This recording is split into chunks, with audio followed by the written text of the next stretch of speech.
Hello, everybody. I'm trying to pull my light closer. It's getting dark. Um, Welcome to the live today. Today we're going to talk about sleep and how it affects weight loss.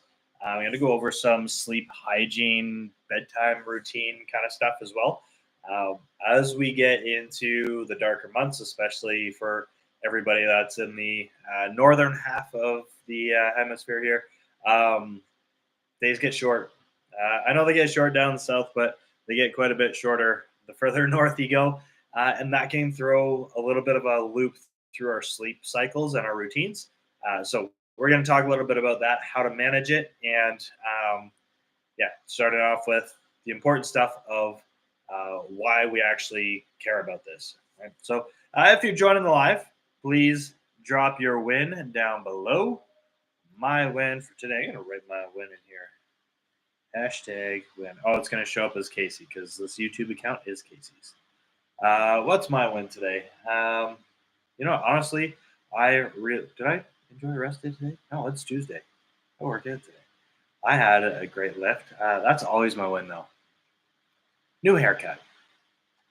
New haircut. It's crazy how a new haircut can really change how you feel about yourself. When you look good, smell good, it's easier to feel good. It's one of the reasons why, um, even when I'm at home working now, I generally, although I feel like a hypocrite because today I'm wearing sweatpants, but generally I always put normal clothes on, even though I'm working from home, just because it makes me feel more put together and I work better. Anyways, sleep. Why is sleep so important? So, uh, something that we all need to really understand is nothing really happens within our bodies in terms of recovery or important metabolic processes until we're sleeping and our bodies can truly focus on that. Of course, through the day, we're using energy, we're replenishing energy, we're eating food, all that stuff. We're spending a lot of stuff. So, obviously, I mean, it's very important that we're awake.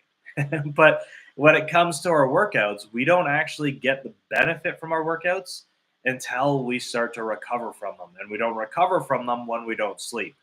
Um, there was a really interesting fact that I heard, and I can't tell you whether or not this is um, a true fact. I haven't fact checked this myself, but from what I was listening to, there was research done that showed that with daylight savings, when we lose an hour of sleep, our bodies are so sensitive to sleep that during that time shift, when we lose an hour of sleep in the months after, there's an increase of about 20% in heart attacks. And then the opposite happens in the fall when we gain an hour of sleep. Um, that risk decreases, or not the risk, but the occurrence decreases by 20%.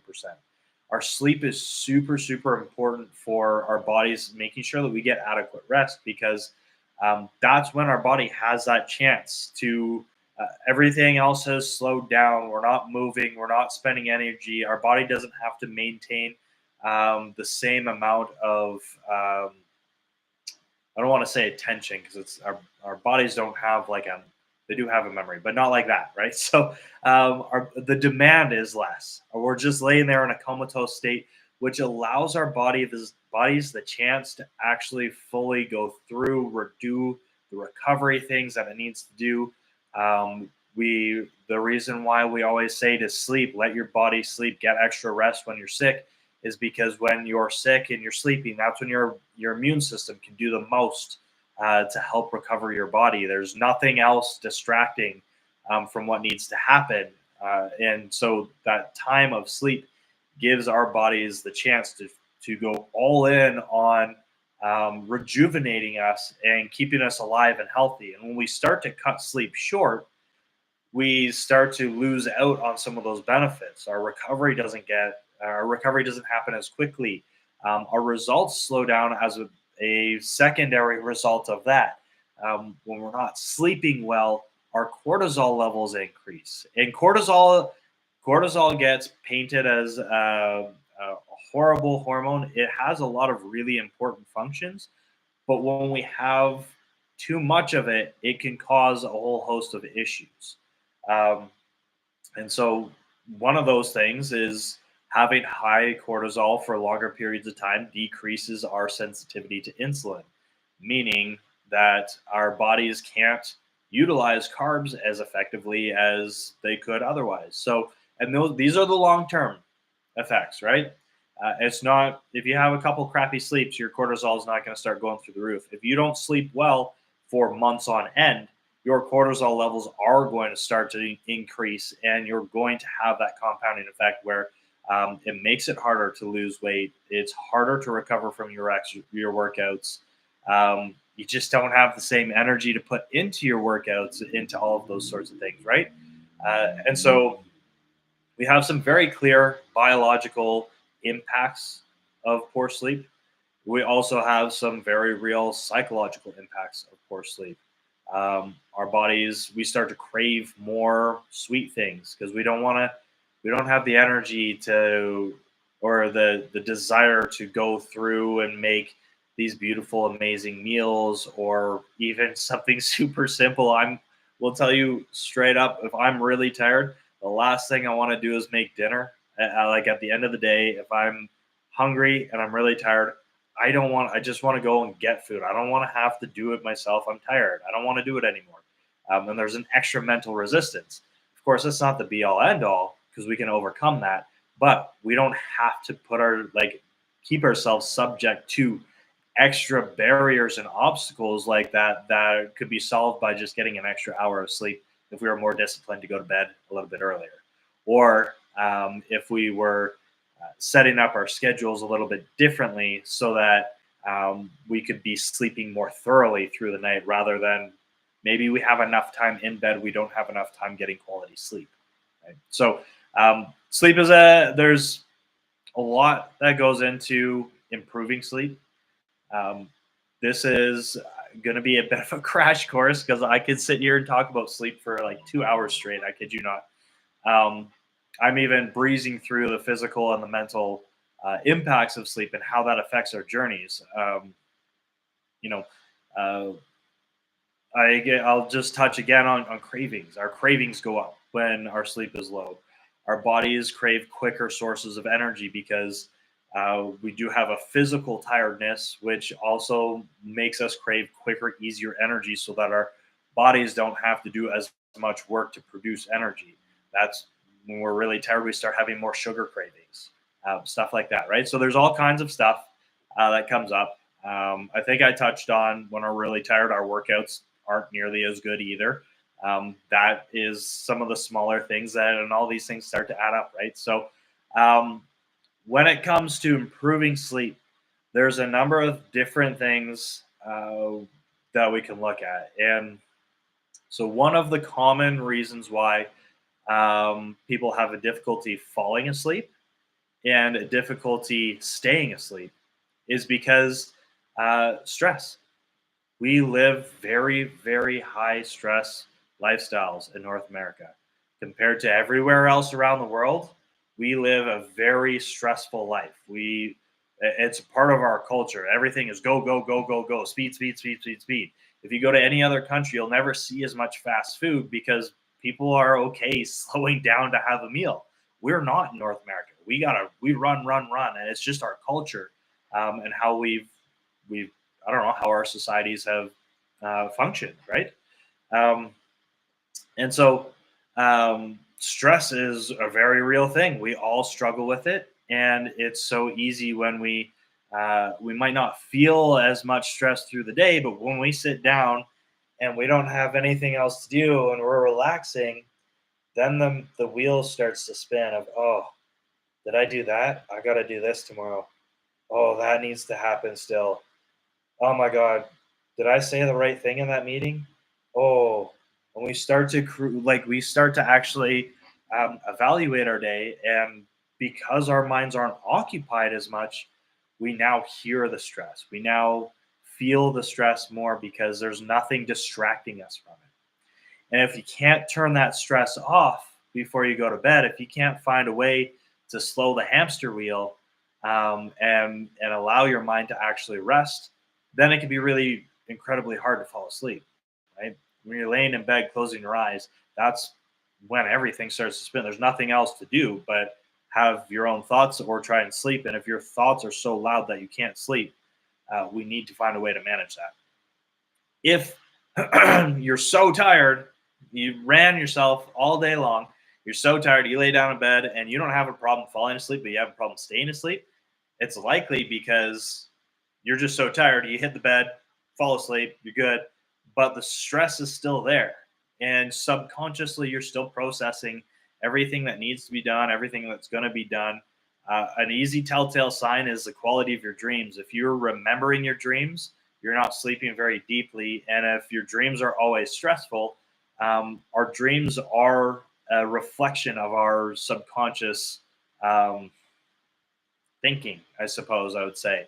They always seem crazy and weird and nonsensical. And, there is some validity to like dream analysis stuff, but it's usually like picking out themes.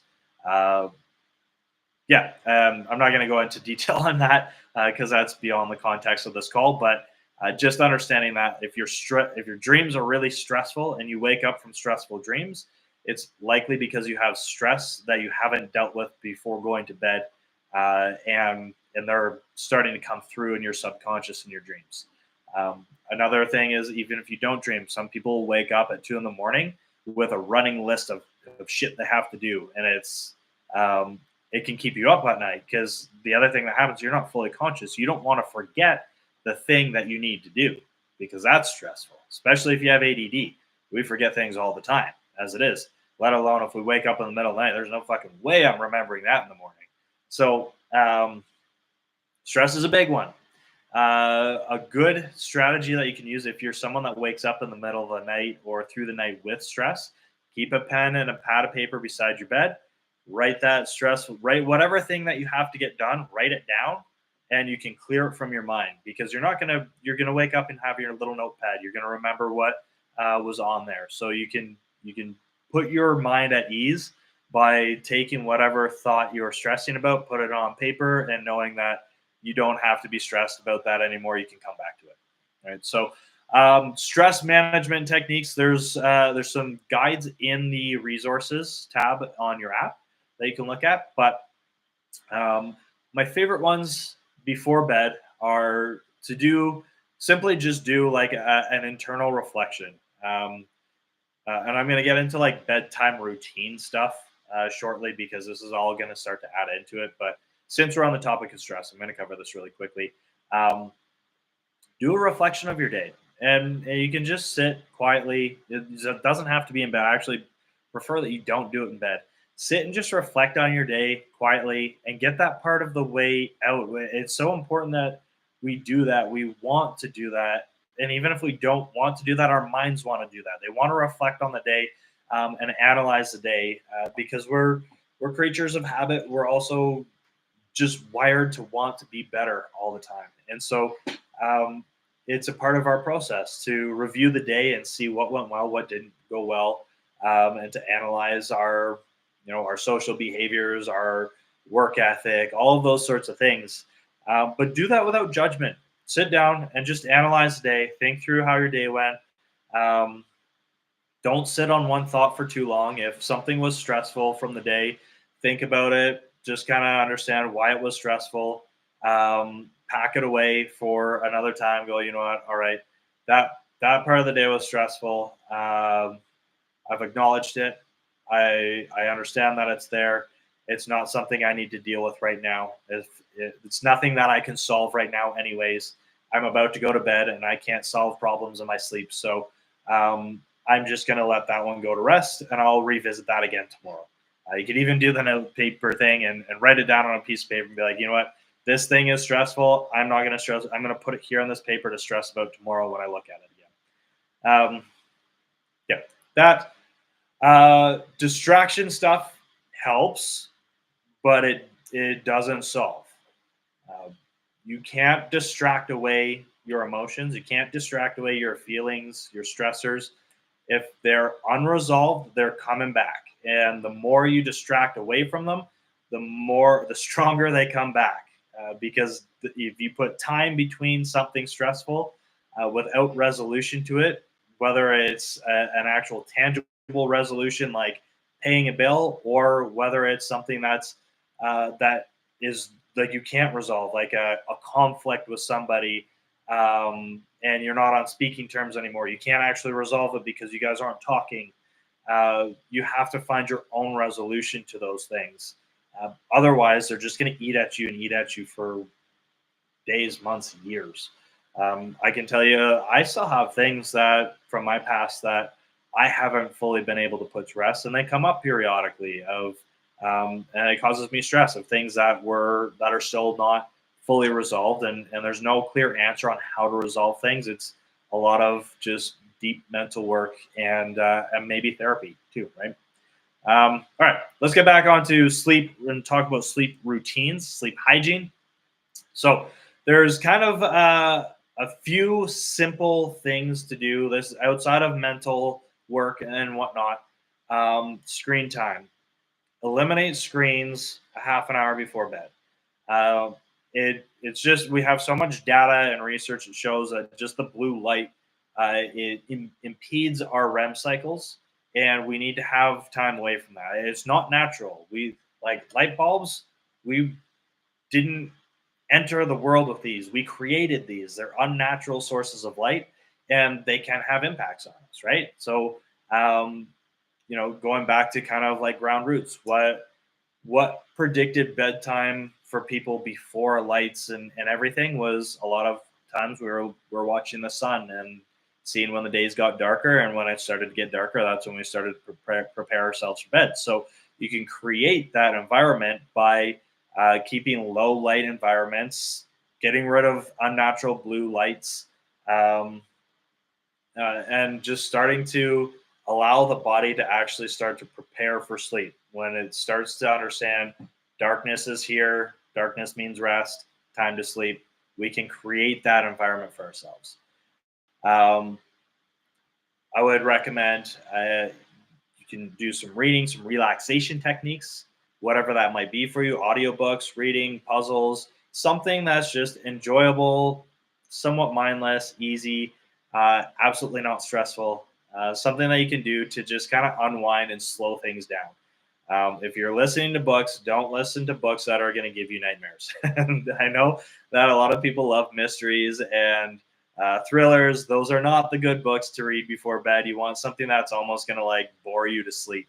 A calm, happy story that sets you off on a positive tone. Obviously, having being clean before you go to bed. Personally, if I have a workout or if it's summer and I've been sweaty all day and I go to bed and I'm still like sticky, I just don't sleep well. It's uncomfortable. So having a shower before bed can be a way to prepare yourself for sleep. And that might be one that you do some nights, not all nights, right? That kind of puts a hygiene and sleep hygiene. The other things that you can do as well are you want to have a room that's slightly cooler. We've got lots of research as well that shows a cooler room promotes deeper sleep. If you're too hot, or if you get warm in the night, uh, I mean, if you get warm in the night, because you've woken up. Having a cooler room helps you sleep better. So now that the cooler seasons are coming, it might be worth it to crack your window open just a notch. You don't want to wake up freezing at night, but having a cooler room can help a lot. Having no light in the room at all helps a lot. So if you have street lights, or I guess kind of moot point now that the days are getting shorter. But in the summer with light when the sun's out until 10:30 at night, having blackout blinds, especially for the morning too, when the sun rises, depending on which way your window faces. Keep a nice dark environment for sleep, and that will help a whole lot as well. What else do I have on my task list here? Um, Comfort. Honestly, if your bed sucks, or your pillows are crappy, like it's definitely worth investing. We spend a lot of our lives sleeping, like a large, like 30% of our lives we spend sleeping. You think about a 24-hour day and we're supposed to get about 7-8 hours of sleep, that's a lot of time in bed. It's definitely worth investing in a good bed, good pillows, comfortable sheets. Make that environment conducive. Just because we're unconscious doesn't mean we shouldn't enjoy it. So having those things are also really important. I know buying a bed is really expensive, but there's other ways you can get pillow tops, stuff like that you can add on top that might help with sleep. Um, what else do we got? Those are kind of like the tasky things. But now we can talk actually a little bit. I'm going to do this briefly because we're at 20 minutes, but bedtime routines. So we've got all these things, and these are all things you can build into your routine. But for people who struggle to fall asleep or stay asleep, having an actual routine, half an hour to follow every single night, helps a lot. Our bodies are wired on habit. We have circadian rhythms that determine when our bodies prepare for sleep and when our bodies prepare to wake up. We have circadian rhythms that predict our eating schedules. Excuse me, and it all functions off of the hormones, right?